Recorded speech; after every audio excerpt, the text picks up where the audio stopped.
Welcome to another English podcast provided by LingExam Language Academy. Today we're looking into something really useful for everyday English. How to talk about jobs. This is designed especially for you B1 level learners. Think of it as a practical step-by-step guide with lots of practice ideas. Absolutely. It's not just for job interviews, though. That's part of it. It's more about, those daily chats, Yeah. meeting new people, maybe networking a little, or just understanding someone's life better. Exactly. Knowing how to ask about work and how to answer, it's fundamental. And this session is proudly brought to you by LingExam.com, a great place for your language learning. And what's really interesting when you look into it is just how often jobs come up in normal conversation in English. It's almost automatic sometimes. So we'll explore why it's such a key topic, not just formally, but, socially. Right. And we want to give you the essential words, the phrases you'll actually use, some grammar pointers, and importantly, some cultural tips, too. Yeah, those cultural bits are key. They are. And the goal is to help you feel, well, more confident and natural when you have these conversations, broken down simply for B1 level. Okay, so let's start with that core idea then. Why is talking about jobs such a big thing in English? Picture this. You're meeting someone new, maybe at a party or in a class or even just traveling. After you say hello, what often comes next? Exactly. It's almost always, so what do you do? Or maybe, where do you work? It's incredibly common. Right. And it's not just small talk, really. Learning about someone's job tells you quite a bit about them, doesn't it? Their interests, maybe their skills, what they care about. If you think about it, it's a really straightforward way to find something you have in common or just to, keep the chat going. Low risk, often quite interesting. So connecting that back to you, the learner, Yeah. what does this mean for your English practice? Well, it means getting comfortable with these job conversations is a really important skill. It's not just about vocabulary lists. No, definitely not. It helps you feel more included in social situations. It sort of prepares you indirectly for interviews down the line. And it just makes navigating English-speaking places easier. It opens doors. That's a great way to put it. It opens doors to connection. Right. So let's get practical. Before we jump into full dialogues, let's arm you with the basic building blocks, the words and phrases you'll hear and use again and again. Okay. So instead of just a long list, let's look at some common job titles and maybe a little context for each. Good idea. So you might hear teacher, but often people add a bit more, like I'm a teacher at a primary school. Ah, okay. More specific. Exactly. Or doctor. My brother is a doctor in a hospital. Adding the place gives more information. Makes sense. Engineer. He's an engineer in a car company. Again, the type of company is often added. Right. Or maybe nurse. My aunt works as a nurse. That structure is quite common. Okay. Works as a nurse. Got it. And another very common one, of course, is student. I'm a university student. Often followed by what subject they study. Like, I'm a student. I study marketing. Precisely. Or maybe shop assistant. She works as a shop assistant in a big store. Or office worker. I'm an office worker at a bank. Quite general, that one. Yeah, you might need to ask more there. You might. And manager. My dad is a manager. That often leads to, oh, what kind of manager? Sure. Other quick ones, maybe like chef. Yeah, chef. He's a chef in a famous hotel. Or mechanic. My uncle is a car mechanic. Or accountant. My mother is an accountant. Okay, that gives a good flavor. So we have the jobs. Now, how do we ask about them politely and naturally? The absolute number one, the go-to phrase is definitely, what do you do? Simple, direct, very common, means, what's your job? Absolutely the most common. You could also ask, where do you work? Which focuses more on the company or place. Right. Or a bit more direct, but still fine. What's your job? Yeah, I'll say. And if you're not sure if someone is working or studying, you can ask, are you a student or do you work? That's a useful one, especially with younger people, maybe. Yeah, and then to show you're interested, not just collecting facts. Do you like your job? That's a great follow-up. Definitely. Or, what do you like about your job? Goes a bit deeper. And maybe about their experience. How long have you been working there? Good one. Or about their actual tasks. What do you do at work? Like, what does the job involve day to day? Right. So those are great for asking. Now, for answering, the simplest way is just, I'm a job title. So I'm a teacher. Easy. Yep. Or, like we saw, slightly more formal maybe, I work as a job title. Like I work as a nurse. Okay. You can all talk about the place or field. I work in a place field. So I work in a bank. Or I work in education. Right, the general area. Exactly. Or the specific company. I work for a company organization. For example, I work for a software company. Okay. And if you're studying, simply, I'm a student. Mm-hmm. And you can add where or what, like I study at LingExam University. Makes sense. What if someone doesn't have a job right now? Ah, good question. A polite and common way to say this is, I'm looking for a job at the moment. Or maybe I'm between jobs right now. Okay, that's useful. Not just saying I'm unemployed, which can sound a bit blunt sometimes. Exactly. And you might also mention your hours. I work part-time or I work full-time. Like I work part-time at a shop. Great. So we ask, they answer, what next? We need to keep it going. Yeah. Right.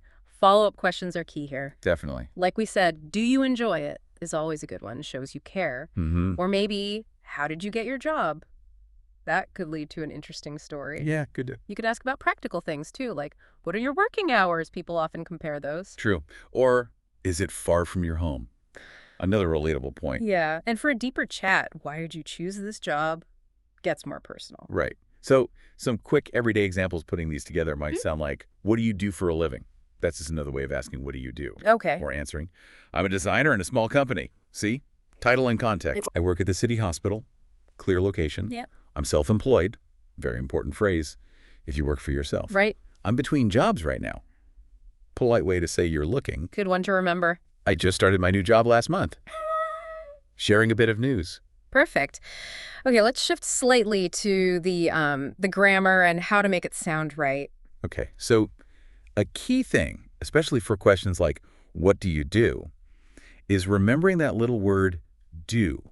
It's what we call an auxiliary verb here. The pattern is do plus subject plus base verb. So what do you do? Yeah. Not what you do. That do is crucial for making it a proper question about a regular activity or profession. Right. It signals it's about their job, not what they're doing this very second. Exactly. Get that wrong, and it can sound like you're asking, what are you doing now? Mm-hmm. And for answers, it's often, I'm a job title, or I work as a job title, simple present tense usually, or I work in, or I work for. Okay, that do is important. And what about politeness? You mentioned cultural tips earlier. How do we ask nicely? Yeah, politeness really matters in English-speaking cultures. It helps the conversation flow better. So instead of just bluntly asking, what's your job, you can soften it. How? Well, you can add a little word at the start, like, so what do you do? The so makes it sound more conversational, less like an interrogation. Ah, okay, just adding so. Yeah. Or you can use more indirect questions like, can I ask what your job is? Yeah. Or may I ask where you work? A bit more formal maybe, but very polite. Right, or maybe slightly more formal vocabulary, like, what's your occupation? Yeah. Good for business maybe. Could be, yes. And that question, are you working or studying, is also inherently quite polite when you're unsure. And I guess your tone of voice matters too. A friendly sound. Oh, absolutely. A smile, a friendly tone, they make a huge difference. It shows genuine interest, not just nosiness. Good point.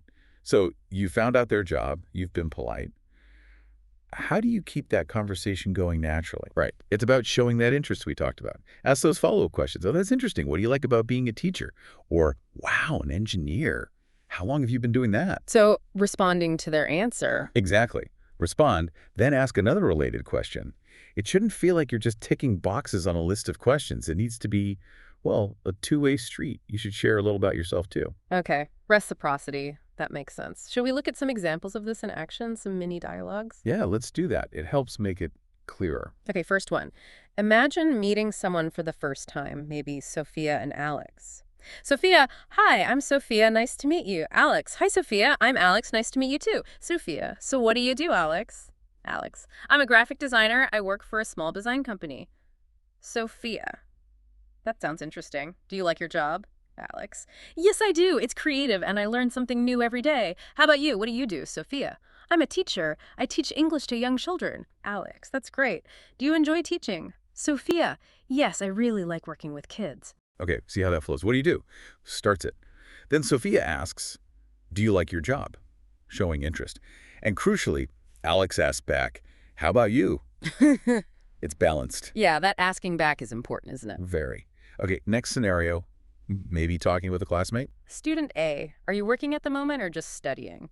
Student B, actually, I have a part-time job. I work as a shop assistant in a supermarket. Student A, oh, really? Do you work in the evenings? Student B, Yes, mostly evenings and weekends. What about you? Student A. I'm only studying now, but I'm looking for a job for the summer. Right, so here, are you working or just studying is a very natural question between students, Okay. and it leads easily into talking about schedules, which is relatable. Again, notice the what about you? Okay. What about something more formal, like a job interview snippet? Sure. Interviewer, tell me about your job experience. You. I worked as an office assistant for 2 years. I answered calls and helped organize meetings. Interviewer, why did you leave that job? You. I wanted to study more and improve my skills. The key thing here for interviews is using simple, clear past tense. I worked as is perfect for describing previous roles and responsibilities. Keep it concise and factual. Got it. How about a really casual chat, say, with a neighbor? Okay? Neighbor A, good morning. Are you off to work? Neighbor B, yes, I'm going to the hospital. I'm a nurse. Neighbor A, oh, that's a very important job. Do you work every day? Neighbor B, no, I usually work 3 days a week, but sometimes at night. Yeah. Neighbor A, I see. I work in an office. My hours are regular, but your job sounds more difficult. See how they naturally compare jobs and hours? And saying that's an important job is a simple way to show respect. It's a nice touch in casual conversation. Yeah, acknowledging the other person's work. Okay, one more, maybe a networking event. Slightly more formal again. Right. John. Hello, my name is John. Emily. Hi, John. I'm Emily. Nice to meet you. John. What line of work are you in? Emily. I'm an accountant. I work for a finance company. John. Oh, interesting. I'm a software engineer. Do you enjoy working with numbers? Emily. Yes, I do. Every day is different. Here, what line of work are you in? Is a good, slightly more formal alternative to what do you do? And notice John shares his own job right after Emily answers.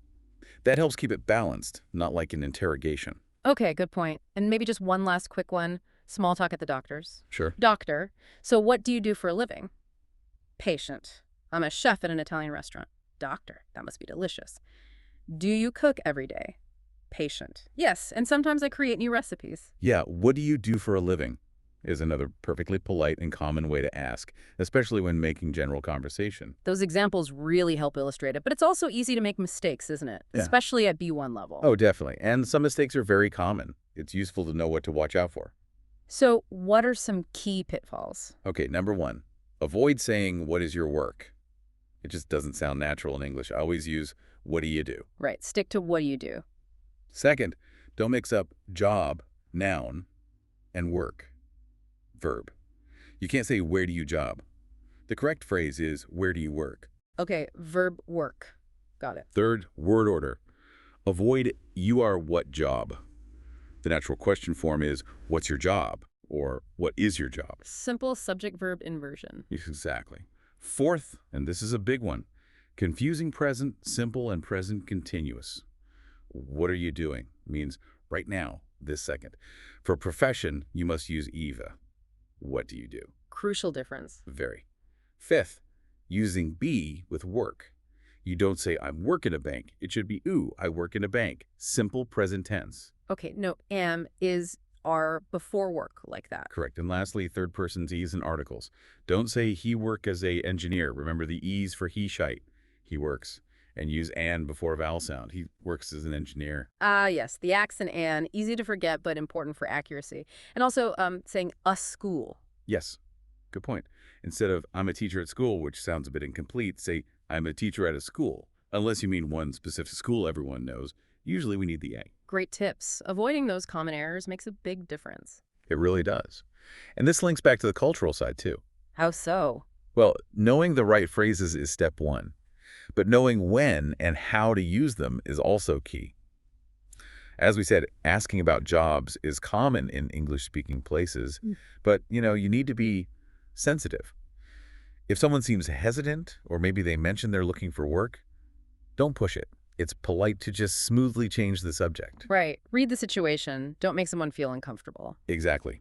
Respect and empathy are just as important as grammar here. That's a really valuable point. And sometimes conversations can go beyond just the job title, can't they? Like asking about what the job actually involves. Yes, absolutely. If the conversation is flowing well, you might ask things like, so what do you actually do at work? Or what are your main responsibilities? And what might someone say to that? Oh, simple things like, well, I answer emails and talk to customers mostly. Or I'm responsible for training the new staff. It shows you're interested in their day-to-day reality. Okay. And are there other useful words related to work that are good to know? beyond just job titles. Definitely. Expanding your vocabulary helps make your conversations richer. For example, knowing the word colleague, that's a person you work with, it sounds a bit more professional than just work friend Right, colleague. or boss, which means your manager or supervisor. You might talk about your shift if you don't work regular hours. I work the night shift. Yeah. We mentioned part-time and full-time, Hmm. also unemployed, retired if someone has stopped working completely, and self-employed if they work for themselves. Okay. And words related to the workplace, like company, department, like the marketing department, maybe salary, your pay, or promotion, getting a better job in the same company. These all add detail. That's a good list of extra words. So thinking about putting all this together, how can you, the listener, actually practice this effectively? Well, the first step is preparation. Think about your own situation. Are you a student? What do you study? Do you work? What's your job title? Prepare a simple sentence or two. Like practice saying, I'm a student, I study engineering at LingExam University, or I work as a mechanic in a local garage. Exactly. Say it out loud. Get comfortable with it. Then practice the questions. Ask yourself, what do you do? Record yourself, maybe. Good idea. Listen to native speakers in films, podcasts, wherever, and notice how they ask and answer these questions. Repeat what they say. Imitation is great practice. It is. And most importantly, try to use it. When you meet English speakers, try asking. Show interest. Don't worry too much about making mistakes. That's normal. Yeah, better to try and make a mistake than not try at all. Definitely. And if you don't understand someone's answer, just ask politely. Sorry, I didn't quite catch that. Could you say it again? People are usually happy to repeat. Okay. And one last thing, pronunciation and intonation. Does that matter much? It does help you sound more natural. A key thing is intonation on questions. For yes-no questions like, do you like your job? Your voice usually goes up at the end. You like your job? Exactly. But for we questions like, what do you do? Or where do you work? Oh. Yeah, your voice usually goes down at the end. What do you do? Where do you work? Precisely. Practice that falling tone and pay attention to word stress, like engineer, stress on the end, accountant, stress in the middle. Listening and repeating helps develop that rhythm. Fantastic. Right, that feels like a really solid overview. You've just completed a really thorough exploration of how to master English job conversations, especially for B1 level. By focusing on these key phrases, the grammar, the politeness, you're really building your confidence for actual real-life chats. Absolutely. And remember, every single conversation you have is a chance to practice and get better. So don't stop now. The more you use this, honestly, the easier it will become. Which maybe raises a question for you to think about next. What other everyday English situations are you keen to get more comfortable with? What's your next learning goal? Good question to ponder. And for more help with today's topic and many others, do visit lingexam.com. You'll find more step-by-step guides, exercises to practice talking about jobs, and you could also check out our popular article on asking for directions, another super useful skill. Keep up the great work, stay curious, and good luck with your English. This has been Mastering English for Job Conversations, ultra-interactive step-by-step tutorial and practice B1 level, proudly provided by lingexam.com.